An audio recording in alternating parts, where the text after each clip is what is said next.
our previous lesson, we learned that the angle subtended by a chord, assuming we have a chord PQ, it subtends an angle to the center and it makes this angle, let's say, theta. And then the same chord subtends this angle at the circumference. Now, if this angle is theta, we are saying this is 2 theta because the angle subtended by a chord to the center of a circle is twice the angle is subtends to the circumference. That's why I have here theta and I have here 2 theta. Now, let's come back to the first example we have on the board. Now, we have PQRS being a circle because it's on the vertices are touching the circumference of the circle. So PQRS is a circle with center O. Now, PQ is a chord. QR is also a chord. But PQ doesn't subtend any angle to the center. Look at it, PQ. It goes like this, and there's nothing that joins this here. So we are going to, this means that our PR, okay, our PR is an imaginary chord. So we don't put it there, but in our solution, we are going to put dotted lines here to show that PR is what? A chord. Now, if you see that PR is a chord, you could see that PR subtends an angle to the center and also an angle to the circumference. So we can see clearly from here that PR is a chord which subtends an angle to the center and also an angle to the circumference. It also subtends an angle to the circumference here. Now, we need to find the values of X, Y, and Z. Now, taking a look at this, we have an angle of 300 degrees from this point to this point, and we don't know the value of X. But we could see that if I should sum up this 300 plus X, this is going to give us the sum of angles at a point, or one complete revolution, which is 360. So from here, let's find the value of X with reason. Now, our reason being that the sum of angles at a point sum up to 360. So from the first one, our value of X, we are going to say that X plus 300 degrees is equal to 360 degrees. Our reason being the sum of angles at a point add up to 360 degrees. So if the sum of angles at a point, at this point O, one complete revolution is 360 degrees, and we have this as 300, it means we are going to solve for our value of X, and after solving, we have X to be equal to what? 360 minus 300 degrees. So our value of X is equal to what? 60 degrees. Now, if X is equal to what? If our X is equal to 60 degrees, so we have X being equal to what? 60 degrees. Now, if X is 60, we are saying that the angle subtended by a chord to the center of a circle is twice the angle it subtends to the circumference of the circle. Now, our X is given as 60. And we also know that the angle here is twice the angle here. So always the angle here is bigger than that of the angle at the circumference. This is half of it. So what we are going to do is, we are going to say that our Y will be equal to what?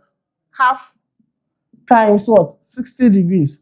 What is our reason? So we are going to say that the angle subtended by the chord PR to the center O, PR to the center O of the circle is twice the angle the chord PR subtends to the circumference of the circle at S. So with this in mind, the angle subtended by the chord PR to the center of the circle is twice, this is twice it, the angle is subtends at the circumference. So if this is twice it, then it means you have to multiply this by half to get the value of Y. So in this case, our Y will be equal to 30 degrees. So if our Y is equal to 30, like I said, If this angle is bigger, then this should be smaller. Yes, this is twice of it. So we multiply this by half to get the angle at the circumference. Now, let's go for the value of Z. Now, for us to get the value of Z, again, PR is a chord, and PR subtends this angle at the circumference, which is this exterior angle here, 300 degrees. And it also subtends an angle at the circumference here. So this is going to the center, and we are getting 300. So the one at the circumference, Z, okay, which is this same PR, this will be equal to what? Z will be equal to, our Z will be equal to half times 300 degrees. So our Z will be equal to 150 degrees. So this theorem will also satisfy this same answer, that the angle subtended by the chord PR to the circumference, which is this exterior angle here, okay, 300 degrees, is twice the angle it subtends at the circumference Z. So if this is 300, this is half of Z will be equal to half of 300, which is equal to 150 degrees. So I've used theorem 1 to answer the values of Y and Z.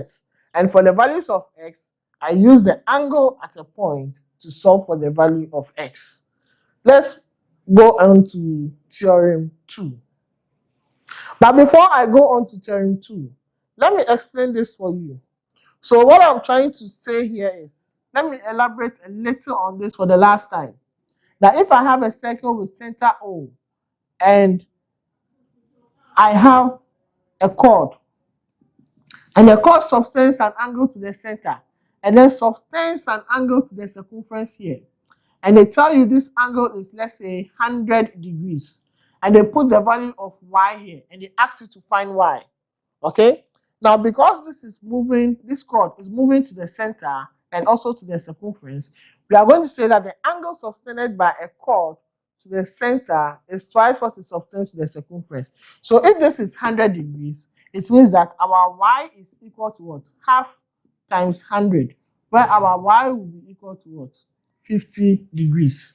So, like I was saying, the angle subtended by a chord to the center is twice the angle it subtends to the circumference. So if this is 100, this is half of 100. Y will be equal to half of 100, which is what? 50.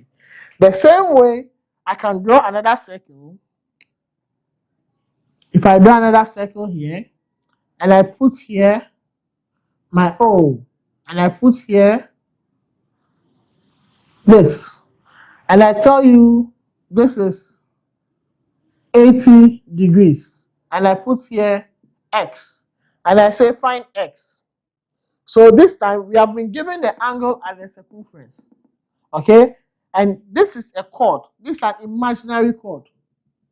So the angle subtended by the chord to the center is twice what it subtends to the circumference. So my X will be equal to what? 2 times what? 80. Where X will be equal to what? 160 degrees. So the angle subtended by the chord to the center is twice the angle it subtends at the circumference. So if this is 80, this will be 2 times 80, which is what? 160 degrees.